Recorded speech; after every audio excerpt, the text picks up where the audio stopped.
Okay, તો આપણે last લેક્ચરમાં સહાયક અને વિનાશક વ્યતિકરણ થાય તો આપણને પડદા ઉપર અલગ અલગ જગ્યાએ શલાકાઓ મળે છે, પ્રકાશિત અને અપ્રકાશિત. બરાબર? એનો ગ્રાફ પણ જોયો તીવ્રતાનો. તો ભાઈ પ્રકાશિત શલાકા હોય તેની તીવ્રતા કેટલી હોય છે? 4I જેટલી, અને અપ્રકાશિત હોય તો એની 0 છે. તો અલગ અલગ પદ તફાવત જો તમને તો અલગ અલગ જગ્યાએ મળે છે. બરાબર? પછી મેં તમને લાસ્ટ ટાઈમ એ પણ થોડું ચેન્જ કરાવ્યું હતું કે વિનાશક વ્યતિકરણ થાય, બરાબર, તો જે ન્યૂનતમ મળે છે એની જે કોમન ઇક્વેશન કયું હતું? 2n - 1 λ/2.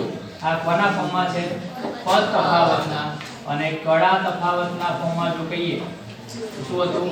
2n - 1 * π, એટલે કે પાઈ ની એકી સંખ્યા. બરાબર? હવે ચેન્જ એટલા માટે કરાયો કે આપણે જો n ની વેલ્યુ 1 લઈએ તો આપણે શું ઈચ્છા રાખે? આપણે શું મળે? પહેલું ન્યૂનતમ મળે. n ની વેલ્યુ 2 લો તો બીજું ન્યૂનતમ મળે. તો જે n ની વેલ્યુ ક્રમમાં લઈએ છીએ એ ક્રમમાં ન્યૂનતમો મળવા જોઈએ. બરાબર? તો અહીંયા આપણે શું કરીશું કે જ્યાં n ની વેલ્યુ કઈથી સ્ટાર્ટ કરીશું? 1 થી. 1 2 3 આ રીતે 0 નહીં લઈએ. બરાબર? ઓકે, તો 1 મૂકી દો આની અંદર તો શું આવશે? λ/2 આવે, જે પહેલું આપણું ડીએલ માં હતું. 2 મૂકો તો 3 λ/2, જે બીજું હતું. બરાબર? જો કોઈને આ પસંદ નથી અને કોઈ કે સાહેબ હું 2n + 1 λ/2 લઉં તો સાચું છે, ઓકે ચાલે, આ પણ સિરીઝ જ છે એના માટે. પણ આની અંદર જો તમારે પ્રથમ ન્યૂનતમ મેળવવું છે તો અમે n ને લઈને સ્ટાર્ટ કરવું પડે.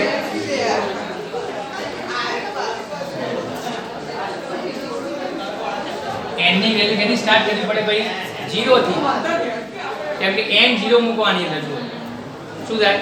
λ/2. પણ ચેક કરો કે ન્યૂનતમ પહેલું મળે અને એની વેલ્યુ કઈ તમે 0 લી, તો આ થોડી કોન્ટ્રોવર્સી, આમ પ્રોબ્લેમ થઈ જાય. તો એવું ના થાય એ માટે આપણે n ની વેલ્યુ ક્યાંથી સ્ટાર્ટ કરવા માંગીએ છીએ? 1 થી. તો સિરીઝમાં આપણે શું લઈ લઈએ આગળ? -1. બરાબર? ઓકે, પેલામાં તો કોઈ પ્રોબ્લેમ છે જ નહીં. n λ વાળામાં તો n ની વેલ્યુ 1 લો તો પ્રથમ ન્યૂનતમ એ ફક્ત 0 કોના માટે આવશે? મધ્યસ્થ અધિકતમ માટે. તો 0 રિઝર્વેશન છે આપણું. કોના માટે ભાઈ? મધ્યસ્થ અધિકતમ માટે. બાકી બધા મેળાઓ તો એની વેલ્યુ સ્ટાર્ટ કરવાની આપણે 1 થી સ્ટાર્ટ કરવાનું. ક્લિયર? ચલો, આટલે આપણે લાસ્ટ ટાઈમ જોયું હતું.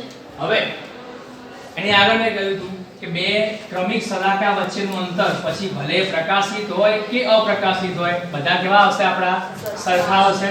ઓકે, અને આપણને કયા સૂત્રથી મળે છે ભાઈ? x = શું હતું? સોરી, એને આપણે શું બીટા કહેતા ને? બે શલાકા વચ્ચેનું અંતર બીટા બરાબર λd/d. ક્લિયર? તો હવે આ એક આપણને બતાવે છે કે, અને આને આપણે બીજું શું કહી શકીએ? બે શલાકા વચ્ચેનું અંતર પણ કહેવાય ને ક્રમિક. તો આને આપણે n + 1 - xn પણ કહેવાય. હવે આની અંદર આપણે શું કહીએ કે ભાઈ આ જે બીટા છે, બરાબર, અંતર છે એ કોના પર ડિપેન્ડ કરે? λ, d અને d. ત્રણ ક્વોન્ટિટીથી આપણો બીટા બદલાઈ શકે. તો આપણે જો સમપ્રમાણ અને વ્યસ્ત પ્રમાણ રિલેશન પ્રસ્તાવિત કરવું છે તો શું કરવું પડે? કોઈ એક ક્વોન્ટિટી આપણે જો બદલીએ તો બાકી બેને શું કરવું પડે? અચળ લેવી પડે. તો જ આપણને ખબર પડે કે એક વસ્તુ વધારે બીજીમાં શું ચેન્જ આવે છે. બધું સાથે બદલાય નહીં. બરાબર? તો અહીંયા એક કામ કરીએ કે ભાઈ બીટા જે છે કોના સમપ્રમાણમાં છે? લેમ્ડાના. પણ ક્યારે? d અને d અચળ હોય ત્યારે. જેમ આપણો પેલો હતો ને PVT નો નિયમ, PV બદલો તો T અચળ. બરાબર? એ રીતે પછી બીટા બીજા કોના સમપ્રમાણમાં છે? કેપિટલ D ના. અહીંયા શું અચળ? લેમ્ડા અને સ્મોલ d અચળ. Number 3, beta proportional to 1/3.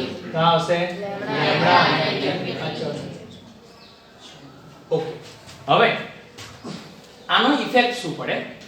તો પહેલા આપણે 1 થી સ્ટાર્ટ કરીએ. તો પહેલી કન્ડિશનમાં જો હું ધારો કે વધારે મોટી તરંગલંબાઈનો પ્રકાશ વાપરું, લેમ્ડા ઇન્ક્રીઝ કરું, જેમ કે પહેલા હું લાલ પ્રકાશ વાપરતો પ્રયોગ કરવા માટે અને પછી બ્લુ પ્રકાશ વાપરું છું અને જાંબલી વાપરું છું, તો લાલની તરંગલંબાઈ કેવી હોય? આ બધાને ખબર છે, lambda r is greater than lambda b. લાલ રંગની તરંગલંબાઈ કેવી હોય? વધારે હોય. બરાબર. તો માની લો કે હું લાલ રંગના પ્રકાશ અહીંયા વાપરું છું તો લેમ્ડા ઇન્ક્રીઝ થયો કહેવાય. તો બીટામાં શું ચેન્જ આવે? બીટા વધે. લેમ્ડા વધે અને બીટા વધે. હવે બીટા શું હતું ભાઈ? બે ક્રમિક સલાહકાર વચ્ચે જો વધી જાય તો એમાં તમને શું ઓબ્ઝર્વ થાય? શું દેખાય તમને એનાથી? કે સલાહકાની પહોળાઈ વધી ગઈ, દૂર દૂર ગઈ ને. બે સલાહકાર વચ્ચે અંતર વધે ક્રમિક, તાર મતલબ સીધો શું થયો કહેવાય? સલાહકાર પોતે કેવી થઈ ગઈ? વધારે પહોળી થઈ ગઈ. તો જે પ્રકાશ સલાહકાર આટલી સાઈઝની હતી હવે કેટલી થઈ જવાની? આટલી સાઈઝની. તો હવે આટલી સાઈઝની પ્રકાશિતા વાપરીને શું થવાનું પાછું? એ પણ પહોળી થશે. તો કહેવાનો મતલબ એ થાય કે સલાહકાર વચ્ચેનું અંતર વધવાથી સલાહકારની સાઈઝ વધે છે. પછી બીજી વસ્તુ, જો સાઈઝ વધે એની તે આપણને કેવી દેખાય? ઝાંખી દેખાય. બહુ એકદમ બ્રાઇટ દેખાય નહીં, ફેલાઈ જાય. બરાબર. પછી ત્રીજી વસ્તુ કે આપણો પડદો જો ધારો કે આ માર્કર બોર્ડની સાઈઝનો હોય અને આમાં આપણે બધી સલાહકાઓ મેળવતા હોઈએ પ્રયોગ કરીને, હવે જો આપણો લેમ્ડા વધી જાય તો બીટા વધી ગયો તો સલાહકાઓ પહોળી થઈ ગઈ તો શું થાય? ઓછી સંખ્યામાં સલાહકાઓ પડદા ઉપર સમાય, બહાર નીકળી જાય બધી. પહેલા 10 સમાતી હતી, હવે પહોળી થઈ ગઈ તો 5 આ તો 5 બીજી ક્યાં ગઈ? બહાર નીકળી ગઈ. સમજાય કે નહીં? તો પડદા ઉપર સલાહકારની સંખ્યા કેવી થઈ જાય? ઓછી થઈ જાય. તો આ ત્રણ ઇફેક્ટ, લેમ્ડા વધારવાથી ઘટાડવાથી ત્રણ ઇફેક્ટ મળે. શેમાં મળે બોલો? સલાહકારની પહોળાઈમાં ચેન્જ આવે, અંતરમાં ચેન્જ આવે, ઝાંખી બની જાય અને ઓછી સંખ્યામાં સલાહકાઓ સમાય. આ પહેલી ઇફેક્ટ. ચલો પછી બીજું, લેમ્ડા કોન્સ્ટન્ટ રાખવું, ડી કોન્સ્ટન્ટ રાખવું, પણ પડદા વચ્ચેનું અંતર વધારી દઉં. સ્લિટ અહીંયા છે, પડદો દૂર લઈ જાઉં છું તો ડી વધે તો પણ શું થાય? બીટામાં વધારો થાય. તો સેમ ઇફેક્ટ અહીંયા પણ આવવાની કે સલાહકાઓ પહોળી થાય, અંતર વધે, ઓછી સમાય, ઝાંખી બને. બરાબર. અને આ તો બહુ સીધી સાદી વસ્તુ છે ભાઈ. એક નાનું લેઝર બીમ લાવું, એક લાઈટ, અને અહીંયા નજીકમાં પૂંઠું રાખવું અને પછી પૂંઠું દૂર લઈ જાઉં, શું ફરક પડે? ફેલાઈ જાય પ્રકાશ. પ્રકાશ ફેલાઈ જાય. પ્રકાશ ફેલાયો મતલબ સલાહકાઓ કેવી મળી આપણને? વધારે પહોળી મળી. તો ઇફેક્ટ સેમ, કેમ કે બંને વચ્ચે કયું રિલેશન છે ભાઈ? સમપ્રમાણ છે. તો લેમ્ડામાં જે બીટામાં ઇફેક્ટ થાય એ સમય થવાની કેપિટલ ડી માં. પછી આની વાત કરો, બે સ્લિટ વચ્ચેનું જે અંતર છે એમાં આપણે વધારો ઘટાડો કરીએ. ચલો અંતર વધારીએ આપણે સ્લિટ વચ્ચેનું, તો બીટા ઘટે. બરાબર. તો જેટલી સ્લિટ આપણે આમ દૂર દૂર રાખીશું આમ બે કાણા, એટલો આપણો બીટા ઘટશે. હવે બીટા ઘટે તો શું ઇફેક્ટ આવે? સલાહકાઓ સાંકડી બને, પેલા કરતા બિલકુલ ઊંધું. પછી એકદમ બ્રાઇટ દેખાય, તેજસ્વી દેખાય અને સંખ્યા કેવી સમાય? વધારે. સાંકડી છે તો વધારે સંખ્યામાં સલાહકાઓ આવશે. સમજાય છે? ઓકે.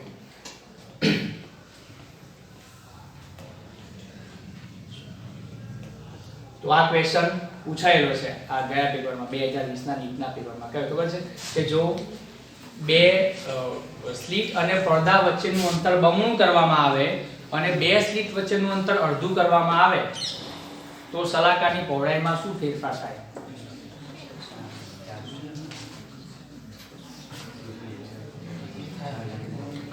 પડદા અને સ્લિટ વચ્ચેનું અંતર બમણું કરીએ અને બે સ્લિટ વચ્ચેનું અંતર અડધું કરીએ, 4 ગણા. કેમ કે જુઓ અહીંયા d શું બની જવાનો? 2d અને d શું બની જવાનો? d/2 એટલે શું થાય? 4 ટાઈમ્સ 4x થઈ જાય અથવા 4 બીટા, 4 ગણી પહોળી થઈ જાય. તો આ ક્વેશ્ચન 4 માર્ક્સમાં હતો.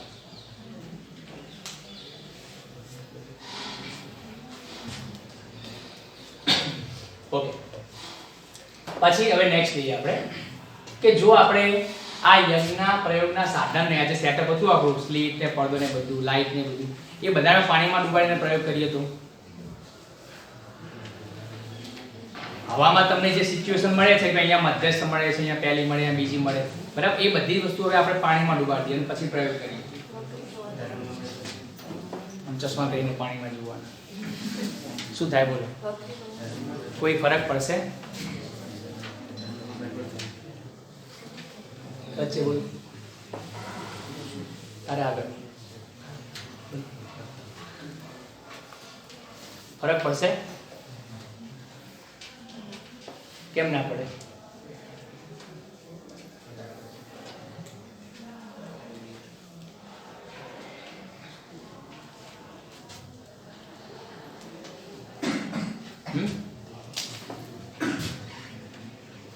તને ખબર નહીં એટલે ના પડે? એકદમ આપણે જો હશો નહીં બરાબર દાંત નહીં બદલવાના ભાઈ પડશે કેમ કે લેમ્ડાનો ફરક પડે ને માધ્યમ બદલાય આપણે કહીએ છીએ v બરાબર f લેમ્ડા જો માધ્યમ ચેન્જ થાય તો f તો હંમેશા કેવું રહેવાનું અચળ ફ્રીક્વન્સીમાં કોઈ ચેન્જ ના આવે પણ ઘટ માધ્યમમાં પ્રકાશ એન્ટર થયો તો v બદલાઈ ગયો તો સામે લેમ્ડા બદલાશે તો લેમ્ડામાં ચેન્જીસ આવે ભાઈ તો ઓબવિયસલી બીટામાં ચેન્જીસ આવશે બરાબર કાં તો બીટા વધશે કાં તો બીટા ઘટશે બેમાંથી એક વસ્તુ થવાની છે ઓકે ચલો એ આપણે રિલેશન પહેલા આની અંદર જોઈ લઈએ કે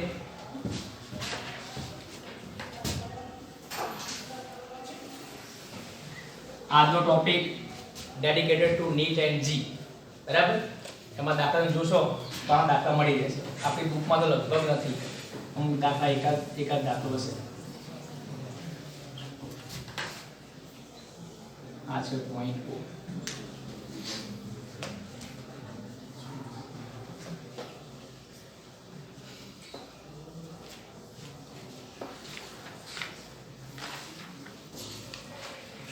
જો આ ગ્રાફ આપણો કોનો છે તીવ્રતા અને પથ લંબાઈનો લાસ્ટ ટાઈમ દોર્યો તો જે ગ્રાફ આમ આડો દોર્યો તો એને ભાઈ મેં ક્યાં દોર્યો ઊભો પણ જો જગ્યાની લોકેશન જુઓ કે એક્ઝેક્ટ 0 પર મેં શું બતાવ્યું છે મહત્તમ અધિકતમ બતાવ્યું છે પછી અહીંયા શું આવે ન્યૂનતમ પછી અહીંયા અધિકતમ તો આ રીતે જ્યાં અધિકતમ મળે ત્યાં ભાગ ઉપર છે ન્યૂનતમ મળે ત્યાં ભાગ 0 ઉપર છે બરાબર તો આ ગ્રાફ અહીંયા સેટ કરેલો છે ઓકે હવે બે ક્રમિક સલાકા વચ્ચેનું અંતર આપણું બીટા કહીએ છીએ બરાબર તો અહીંયાથી અંતર માપવું જુઓ આ અંતર અહીંથી આ અંતર આ શું કહેવાય આપણું બીટા કહેવાય કોની વચ્ચેનું અંતર છે ભૈયા આ ન્યૂનતમ કહેવાય પ્રથમ ક્રમનું એના પછી ક્રમિક બીજું ન્યૂનતમ આવી ગયું તો બે ક્રમિક ન્યૂનતમ વચ્ચેનું અંતર છે તો એ બીટા કહેવાય અને બીટા કોના બરાબર થાય છે લેમ્ડા d/d બરાબર ઓકે અને આને આપણે કહીએ છીએ સલાકાની રેખીય પહોળાઈ કેમ કે એક પ્રકારનું સ્ટ્રેટ અંતર છે લિનિયર ડિસ્ટન્સ છે બરાબર હવે બે પ્રકારની પહોળાઈ હોય એક રેખીય અને બીજી કોણીય પહોળાઈ આપણે પેલા મેગ્નિફિકેશન બે પ્રકારના હતા કિરણ પ્રકાશ શાસ્ત્રમાં એક રેખીય મોટો અને બીજી કોણીય મોટો અને યાદ રાખો રેખીય અને કોણીય મોટો બંને સમપ્રમાણમાં હોય જેમ કે ધારો કે સામેની દીવાલ જે છે એની કઈ સાઈઝ હશે તેની સાઈઝને શું કહેવાય એની રેખીય પહોળાઈ કહેવાય ઓકે હવે એ દીવાલને મારે જોવી છે તો પહેલા એની ટોચ જોવી હોય તો મારે આંખને કેવી કરવી પડશે આમ ઊંચી કરવી પડે પછી તળિયું જોવા માટે આમ નીચે કરવી પડે તો મારી આંખ ઉપરથી આમ નીચે જાય છે તો બે વચ્ચે શું બને એંગલ બને એ એંગલ શું કહેવાય એની કોણીય પહોળાઈ કહેવાય એને ખૂણો આટલો બનાવે એ પહોળાઈ જોવા માટે હવે એ દીવાલની ઊંચાઈ વધારી દઉં તો રેખીય પહોળાઈ કેવી થઈ ગઈ વધી ગઈ હવે ચેક કરો કોણીય પહોળાઈનું શું હા મારે ઉપર વધારે જોવું પડશે નીચે આમ જોવું પડશે તો રેખીય પહોળાઈ અને કોણીય પહોળાઈ બંને આપણા સમપ્રમાણમાં છે બરાબર પણ એ ખાલી ખૂણાની ભાષામાં છે બીજા અંતરની ભાષામાં છે ઓકે તો માની લો કે ભાઈ આ જે પ્રકાશિત સલાકા છે એની રેખીય પહોળાઈ છે તો આની કોણીય પહોળાઈ કેટલી થાય તો ખૂણો બનાવવો પડે તો આના જે બે છેડા છે એ કેટલા ખૂણા આવરશે મતલબ આવરી લેશે તો એના માટે મારે પોઈન્ટને ક્યાં કનેક્ટ કરવા પડે અહીંયા બનાવાય રેફરન્સ પોઈન્ટ આ લઈ લઉં તો અહીંયા એક આ છે લાઈન અહીંથી આ છે તો આ જે એંગલ બને શું કહેવાય ભાઈ કોણીય પહોળાઈ હવે ચેક કરો કે જો આ બીટા હું વધારી દઉં આમ તો એંગલ પણ કેવું બનાવવાનો આપણો વધારે તો theta is directly proportional two beta થાય આવું ઓકે બરાબર તો થીટા આપણે લઈ લઈએ કોણીય પહોળાઈ હવે બોલો કોણીય પહોળાઈ અને રેખીય પહોળાઈ વચ્ચે કોઈ રિલેશન છે કયો સંબંધ છે મામા માસીનો કાકા કાકીનો હા આ ખૂણો છે અને આ ચાપ કહેવાય તો રેડિયનમાં ખૂણો શું થાય ચાપ ભાગ્યા ત્રિજ્યા બરાબર ઓકે તો જુઓ ખૂણો થીટા બરાબર ચાપ ભાગ્યા ત્રિજ્યા ચલો ચાપ કેટલી થાય ભાઈ બીટા કહેવાય ને સામેની બાજુ અને ત્રિજ્યા કેટલી કહેવાય આડી ત્રિજ્યા કહેવાય રાઈટ તો બીટા અપોન ડી. તો આ સૂત્ર ભાઈ કોનું છે આપણું સલાકાની કોણીય પહોળાઈનું બીટા અપોન ડી. ચલો આ તો છે જ, પણ આના હજુ આપણે શું એનહાન્સ કરી શકીએ? તો બીટાનું સૂત્ર આપણને ખબર છે કેવું છે? Lambda D upon D. તો મૂકી દઈએ લેમ્ડા ડી અપોન ડી અને આ નીચે પાછો ડી. D cancel. શું મળ્યું? તો આપણા કોણીય પહોળાઈના બે ઇક્વેશન થઈ ગયા. Beta upon D. અને જો રકમમાં દાખલામાં બીટા ડી ના આપ્યો હોય લેમ્ડા આપ્યો હોય તો લેમ્ડા ફોર્મમાં કયું? Lambda upon D. ક્લિયર? તો હવે ચેક કરો. લેમ્ડા ઇન્ક્રીઝ કરો છો, વધારો છો તો બીટા વધશે. બીટા વધશે અને બીટા વધશે તો કોણ વધશે? થીટા વધશે. જે આપણે આગળ જોયું કે લેમ્ડા વધારો તો બીટા વધવાનો છે. ખ્યાલ આવે છે? ઓકે ચલો. તો હવે આ આખું જે સેટઅપ છે આપણું એ કયા માધ્યમમાં છે? ધારો કે હવાના માધ્યમમાં છે, કાં તો લઈ લો કે માધ્યમ 1 માં છે, કોઈ પણ હોઈ શકે. બરાબર? હવે લઈએ કે આખું સેટઅપ આપણે મૂકીએ છીએ કોઈ ઘટ માધ્યમમાં, પાણીમાં, તેલમાં, ગમે તે વસ્તુમાં. બરાબર? તો નોર્મલી આપણે ધારો કે પાણી લઈ લઈએ કાં તો પછી માધ્યમ 2 લઈ લઈએ. પણ માધ્યમ 2 કન્ડિશન કઈ આપણી? ઘટ હોય તો. બરાબર? તો હવા કરતા બીજું કોઈ પાતળું માધ્યમ છે જ નહીં. બાકીના બધા કેવા છે? હવા કરતા ઘટ જ છે. ઓકે. હવે આની અંદર શું થાય બોલો? તો આ જે બધી વસ્તુ છે ને મે સલાકાની પહોળાઈ બદલાઈ જવાની. કેમ કે શું ચેન્જ થઈ જાય છે? આપણો લેમ્ડા ચેન્જ થઈ જાય છે. દેખો થીટા કોના ઉપર ડિપેન્ડ કરે? લેમ્ડા ઉપર. તો હું શું કરું? ધારો કે પાણીમાં ડૂબાડ્યા પછી એની કોણીય પહોળાઈ છે થીટા ડેશ થઈ ગઈ. ક્લિયર? તો થીટા ડેશ જો થઈ ગયું તો બીટા પર શું થઈ જાય આપણો? Theta dash. ડી માં કોઈ ચેન્જ આવશે? નો, કેમ કે એની એક અંતર આપણે રાખેલું છે ડી. તો સેમ વસ્તુ લેમ્ડા શું બની ગયો આપણો? Lambda dash upon D. તો આને ઇક્વેશન નંબર 1 કહી દઈએ, આને 2 કહી દઈએ. તો હવા અને પાણીમાં આટલો ચેન્જ છે. શેમાં ચેન્જ આવ્યો? લેમ્ડામાં. હવે આપણે આ બેને આપણે ડિવાઈડ કરીએ. ઇક્વેશન 2 ડિવાઈડ બાય 1 શું મળે બોલો? આથી ઇક્વેશન 2 ડિવાઈડ બાય 1 તો એક છે થીટા ડેશ. આપણો ટાર્ગેટ કેવો ખબર છે? થીટા ડેશ શોધવાનો. કે ભાઈ હવામાં જો વેલ્યુ થીટા છે તો પાણીમાં કેટલી થાય? તો થીટા ડેશ નું આપણે ઇક્વેશન મેળવવું છે. બરાબર? તો અપોન થીટા અને પછી આ ડી કેન્સલ. ઉપર કોણ રહે? Lambda dash upon lambda. કોઈ આઈડિયા આવે છે હવે કે લેમ્ડા ડેશ અને લેમ્ડા બંને કઈ રીતે કનેક્ટેડ છે? વક્રી ભવનાંકથી. અને મેં તમને વક્રી ભવનાંકની વ્યાખ્યા યાદ કરાવી હતી અલગ અલગ ફોર્મમાં. n21 બરાબર n2 upon n1 બરાબર v1 upon v2 બરાબર lambda 1 upon lambda 2 બરાબર sin i upon sin r. આ બધા સૂત્રો કોના છે? આપણા વક્રી ભવનાંકના. તો જે જરૂર પડે એ લઈ લેવાના. એ કોની જરૂર છે આપણને? લેમ્ડા 1. હવે ચેક કરો કે ઉપર લેમ્ડા 1 શું છે? પાતળા માધ્યમની તરંગ લંબાઈ છે અને લેમ્ડા 2 ઘટ માધ્યમ. આમાં ગુણોત્તર જુઓ. લેમ્ડા ડેશ શું છે? ઘટ માધ્યમમાં અને પેલામાં પાતળામાં. તો એનો શું કરવું પડે? વ્યસ્ત લેવો પડે. તો આ કોના બરાબર થાય? 1 upon n થાય. ઓકે. તો થીટા ડેશ શું બને? થઈ ગયું આપણો આન્સર. હવે તમને દાખલો એવો પૂછે કે ભાઈ યજ્ઞના પ્રયોગના સાધનમાં સલાકાની કોણીય પહોળાઈ 2 ડિગ્રી છે. જો એને પાણીમાં ડુબાડવામાં આવે તો એની કોણીય પહોળાઈ કેટલી? શું કામ ભાઈ મજૂરી કરવી છે આ બધી? આ યાદ રાખીને શું કરવાનું? 2 ડિગ્રી ભાગ્યા 1.33 પાણીમાં જે એપ્લાય કરીએ છીએ. આન્સર. તો બોલો ઘટી કે વધી કોણીય પહોળાઈ? ઘટી. ડિવાઇડ બાય n છે. તો જો સલાકાની કોણીય પહોળાઈ ઘટી તો હવે એની સાથે શું ઓબ્ઝર્વ થાય? પડદા ઉપર જોવા જાવ તો આમ ઘટે તો હા વધારે સલાકાઓ અંદર સમાવવાની, પછી તેજસ્વી દેખાશે. બરાબર? અને ભેગી નજીક હશે, અંતર કરશે સંખ્યા. બરાબર? આટલી વસ્તુ. તો હવે સીધી વસ્તુ છે જો તમને બીટા ડેશ ના ફોર્મમાં કીધું હોય તો બીટા આપોને. કેમ કે પહેલા છે આ બંને શું કીધું મેં? સમપ્રમાણના છે. તો જે ઇફેક્ટ થીટામાં થાય બીટામાં થાય. વૈસે યાર? ચલો પછી બીજો નેક્સ્ટ ટોપિક.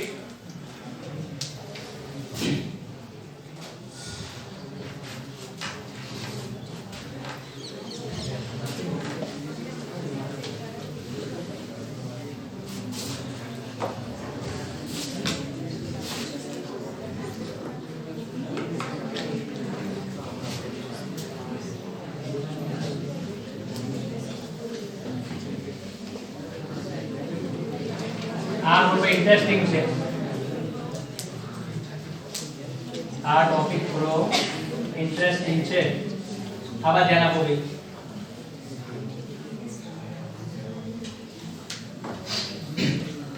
જો જ્યારે આપણે હવામાં આવો પ્રયોગ કરતા હોઈએ ત્યારે મધ્યસ્થ સલાહકાર તને સેન્ટરમાં મળશે, કેમ કે બંને બાજુથી અંતર કેવું છે, સરખું છે, અને પદ તફાવત 0 થાય તો આપણને સેન્ટરમાં વેલ્યુ મળે છે. બરાબર? ઓકે. તો આપણે આ કન્ડિશન ક્યારે મેળવી શકીએ? S2p S1p બરાબર 0 હોય ત્યારે સલાહકાર સેન્ટરમાં મળે આપણને. પણ કોઈને એવું સૂઝ્યું કે ચલો આ જે પહેલી સ્લિટ છે ને, આ એની આગળનું કાચનો ટુકડો મૂકી દો t જાડાઈનો, જેનો વક્રી ભવનાંક છે μ. t જાડાઈના ટુકડા ત્યાં શું સ્લિટે ઢાંકી દીધી,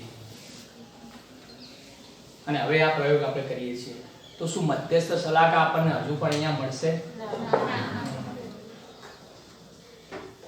કાચ મૂક્યો છે કંઈક તો લખાણ નહીં મળે. પણ કેમ નહીં મળે?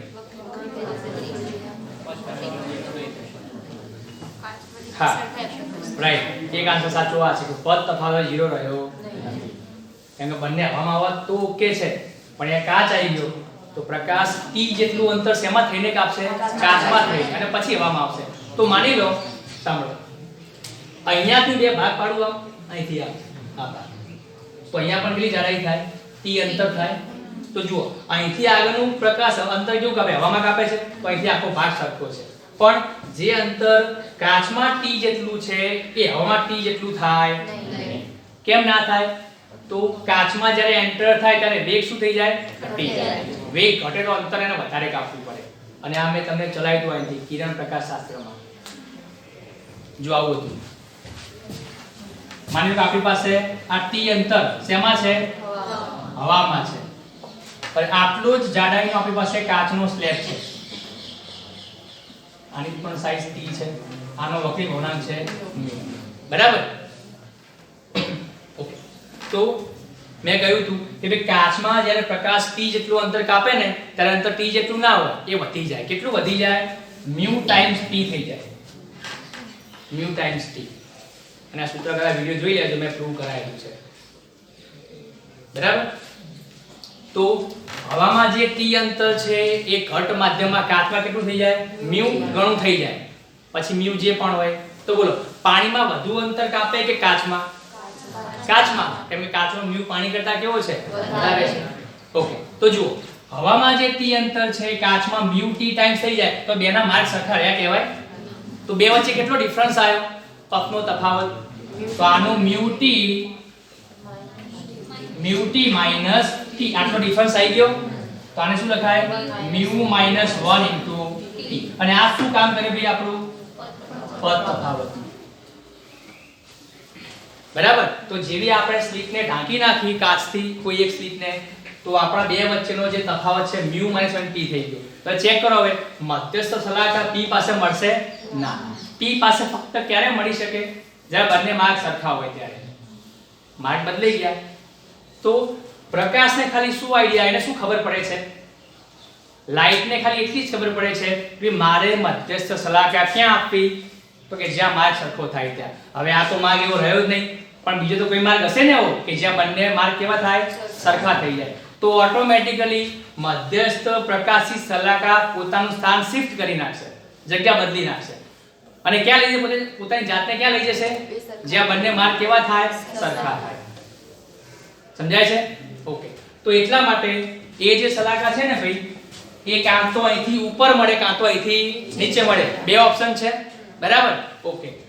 અહીંયા આપણને મળશે ઉપરની સાઈડ.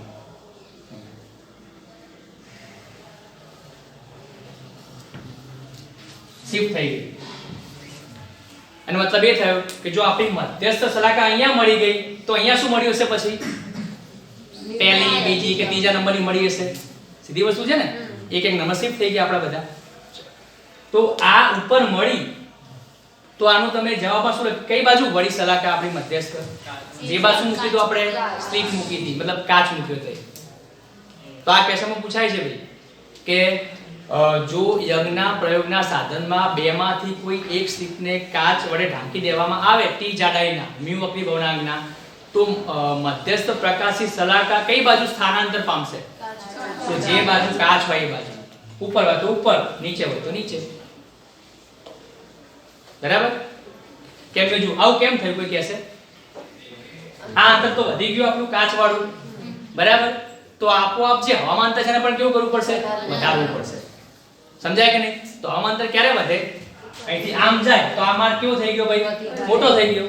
આના માર્ગ બરાબર થઈ ગયો. તો હવે આપણે શું કહીશું કે આ જે આ લંબાઈ જે છે ને ભાઈ આપણી આ એ લંબાઈ કોના ઇક્વલ થઈ જાય? આ લંબાઈના. થાય કે નહીં? આમ લાગે ટૂંકી પણ આ શેમાં થઈને જાય છે ભાઈ? કાચમાં. તો એ કેટલા ટાઈમ થવાની ભાઈ? μ t ટાઈમ. સમજાય છે? તો સલાકા શિફ્ટ થઈ ગઈ. ચલો પછી એનું કંઈક અંતર તો હશે ને અહીંયાથી.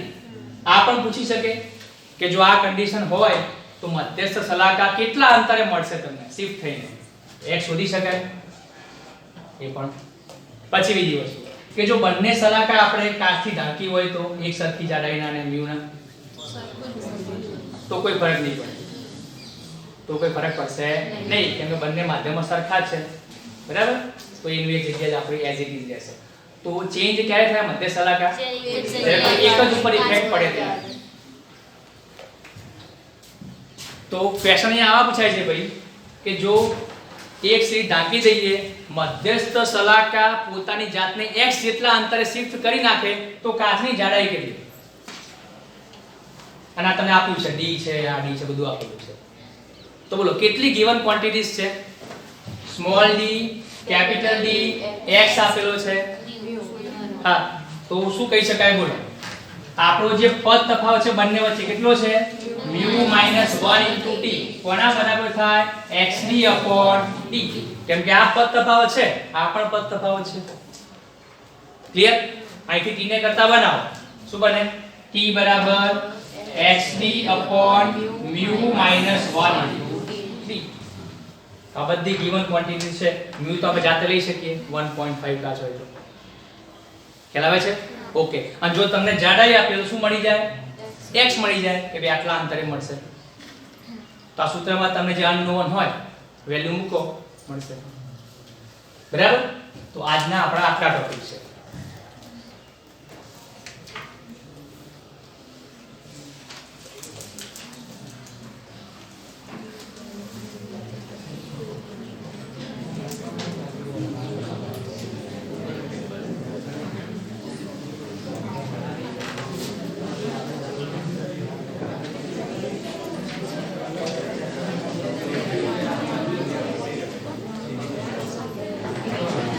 ચલો નોટબુક ઉગાડો.